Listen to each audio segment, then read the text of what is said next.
નમસ્કાર મિત્રો, નવી પોલીસ ભરતી 2025-26 જાહેર થઈ ગઈ છે. તો મિત્રો ઘણા ખરા વિદ્યાર્થી મિત્રોને ઓનલાઈન ફોર્મ ભરવામાં તકલીફ પડે છે.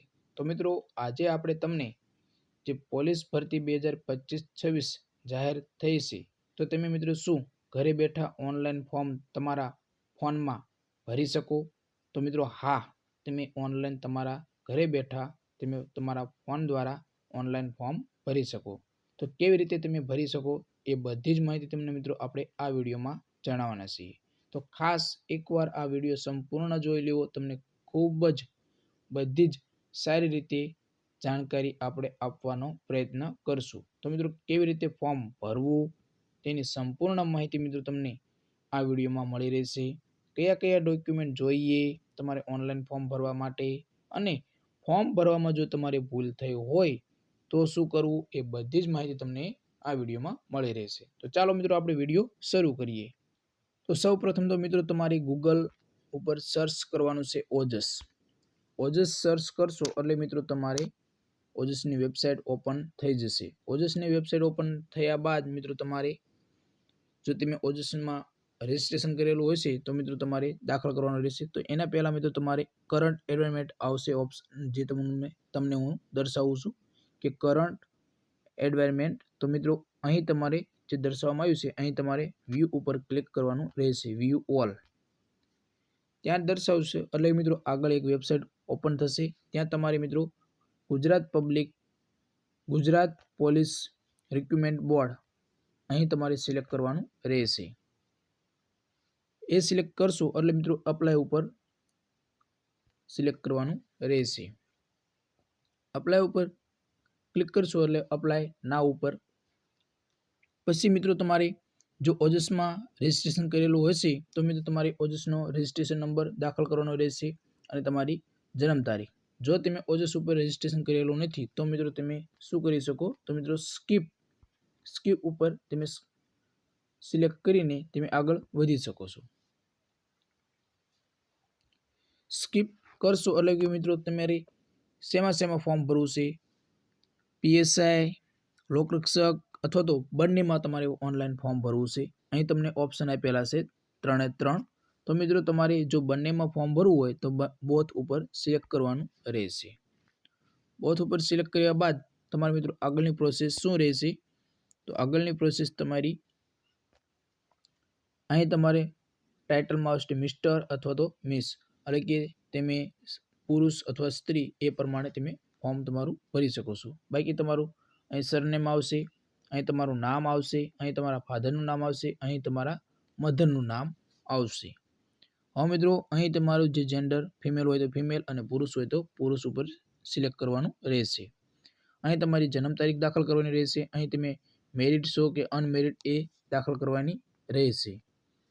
હવે મિત્રો અહીં તમારે દાખલ કરવાનું રહેશે કેટેગરી, એટલે કે તમારી કેટેગરી કઈ છે તો તમે અહીં સિલેક્ટ કરી શકો છો. આપણે એસીબીસી સિલેક્ટ કરીએ તો મિત્રો આગળની પ્રોસેસ શું આવશે? તો મિત્રો તમારે કાસ્ટ સર્ટિફિકેટ નંબર દાખલ કરવાનો રહેશે. કાસ્ટ સર્ટિફિકેટ ક્યારે તમારું કાઢેલું છે, એટલે કે જાતિનું પ્રમાણપત્ર ક્યારે કાઢેલું છે એની તારીખ દાખલ કરવાની રહેશે. કયા રાજ્યમાં કાઢેલું છે તો મિત્રો એ રાજ્ય તમારે દર્શાવવાનું રહેશે. અહીં નીચે આપણે નોન ક્રિમિનલ આપેલું છે તો ત્યાં તમારે નોન ક્રિમિનલ સર્ટિફિકેટ નંબર દાખલ કરવાનો રહેશે. નોન ક્રિમિનલ સર્ટિફિકેટ દાખલ જે કાઢેલું હોય એ કઈ તારીખે કાઢેલું છે એની તમારે તારીખ દાખલ કરવાની રહેશે. કોના દ્વારા કાઢેલું છે, તાલુકા એટલે કે ટીડીઓ દ્વારા અથવા તો મામલતદાર દ્વારા, એ તમારે સિલેક્ટ કરવાનું રહેશે. પછી મિત્રો તમારે આગળ વધો એટલે કે મિત્રો તમારું એડ્રેસ એટલે કે ઉમેદવારની માહિતી. તો મિત્રો તમારે અહીં એડ્રેસ તમારો દર્શાવવાનું રહેશે. એડ્રેસ દર્શાવ્યા બાદ તમારે અહીં ડિસ્ટ્રિક્ટ, તાલુકો, પિનકોડ નંબર અને પરમેનન્ટ એડ્રેસ એ પણ તમે જે તમારે દર્શાવવું હોય તે તમે દર્શાવી શકો છો. હવે અગત્યની બાબત આપણે આ આવી છે મોબાઈલ નંબર અને મેલ આઈડી. તો મિત્રો ખાસ આ બાબતની તમે ખાસ ધ્યાન રાખજો કે જે મોબાઈલ નંબર દાખલ કરો એ પરમેનન્ટ તમારો મોબાઈલ નંબર તમે યુઝ કરતા હોય એ જ દાખલ કરવો. કારણ કે મિત્રો હવે જે તમારી આગળની પ્રોસેસ અથવા તો જે ભરતીના જે પણ નિયમો અથવા તો કંઈ પણ તમે સિલેક્ટ ફિઝિકલ ટેસ્ટ પાસ કરો, પરીક્ષા પાસ કરો, તમને હાજર કરવામાં આવે એ બધી જ માહિતી તમને તમારા મોબાઈલ નંબર ઉપર અને મેલ આઈડી ઉપર તમને મળશે. એટલે કે તમારે મોબાઈલ નંબર અહીં ફરી વખત દાખલ કરવાનો રહેશે અને મેલ આઈડી પણ ફરી વખત દાખલ કરવાની રહેશે. અહીં તમારે જે સિલેક્ટ કરેલો છે તે રવા દેવું. બાકી મિત્રો તમારે અહીં તમારે પ્રૂફમાં તમે દાખલ કરી શકો છો. અહીં આધાર કાર્ડનો ફોટો એટલે કે નંબર, આધાર કાર્ડનો નંબર તમે દાખલ કરી શકો છો. બાકી મિત્રો તમને જે આ બધી જ માહિતી આપેલી છે, તમે કોમ્પ્યુટરનું જ્ઞાન ધરાવતા છો કે નથી એ બધી જ માહિતી તમારે દર્શાવવાની રહેશે. તમારી પાસે જો સ્પોર્ટની માહિતી હોય તો પણ એ પણ તમારે દર્શાવવાની રહેશે. અહીં સ્પોર્ટને આપેલું છે, અહીં કોમ્પ્યુટરનું જ્ઞાન આપેલું છે, અહીં તમે વિધવા છો તો એ દર્શાવવાનું છે, ના હોય તો ના. એક્સ આર્મી મેનનો પણ ઓપ્શન આપવામાં આવેલો છે. એક્સ આર્મી મેનનો ઓપ્શન અહીં આપેલો છે. હાલમાં તમે ગુજરાત રાજ્ય સરકારી કર્મચારી તરીકે ફરજ બજાવી રહેલા છો તો એ પણ તમારે સિલેક્ટ કરવાનું રહેશે. જો હોય તો હા, ના હોય તો ના કરવાની રહેશે. ભાઈ આગળ જોઈએ તો ભાષાની માહિતી. તો મિત્રો બધી જ સિલેક્ટ કરી લેવી. હવે આગળ જોઈએ તો મિત્રો આગળ દર્શાવવામાં આવ્યું છે કે લેંગ્વેજની ભાષા એટલે કે એ આપણે જોઈ લીધું. હવે મિત્રો એસએસસી એટલે કે 12માની તમારે ડિટેલ દાખલ કરવાની રહેશે. તો અહીં તમારે ટકાવારી ખાસ દાખલ કરવાની રહેશે. પછી મિત્રો તમારો ક્લાસ જે આવતો હોય, તમારી યુનિવર્સિટી એટલે કે બોર્ડનું નામ લખવાનું આવશે. ગુજરાત અથવા તો ગમે તે તમે જે રાજ્યના હોય તે ગુજરાત જ આવશે મોસ્ટ ઓફ. પછી મિત્રો પાસિંગ યર, ટ્રાય અને તમારો સીટ નંબર. હવે મિત્રો જોઈએ કે તમે પીએસઆઈનું ફોર્મ ભરો છો તો મિત્રો તમારી ગ્રેજ્યુએટની પણ માહિતી દાખલ કરવાની રહેશે. તો અહીં તમારે મિત્રો ખાસ સિલેક્ટ કરવાનું રહેશે. જે પણ તમે કોલેજ કરેલી હોય તે ખાસ એ તમે સિલેક્ટ કરી શકો છો. બાકી મિત્રો તમારે ટકાવારી સિલેક્ટ કરવાની રહેશે. ક્લાસ જે કરેલો હોય, કઈ યુનિવર્સિટીમાં કરેલું છે એ, પાસિંગ યર અને જે આપણે 12માની ડિટેલ દાખલ કરી એ પ્રમાણે કેટલી ટ્રાય અને તમારો સીટ નંબર. મિત્રો તમારી બીજી કોઈ ડિટેલ હોય એટલે કે એજ્યુકેશનની માહિતી તમારી પાસે જે હોય ડિગ્રી એ તમે દર્શાવી શકો છો. તો અહીં તમે MA, MSc જે પણ હોય તે સિલેક્ટ કરીને તમે આગળની તમારી પ્રોસેસ વધારી શકો છો.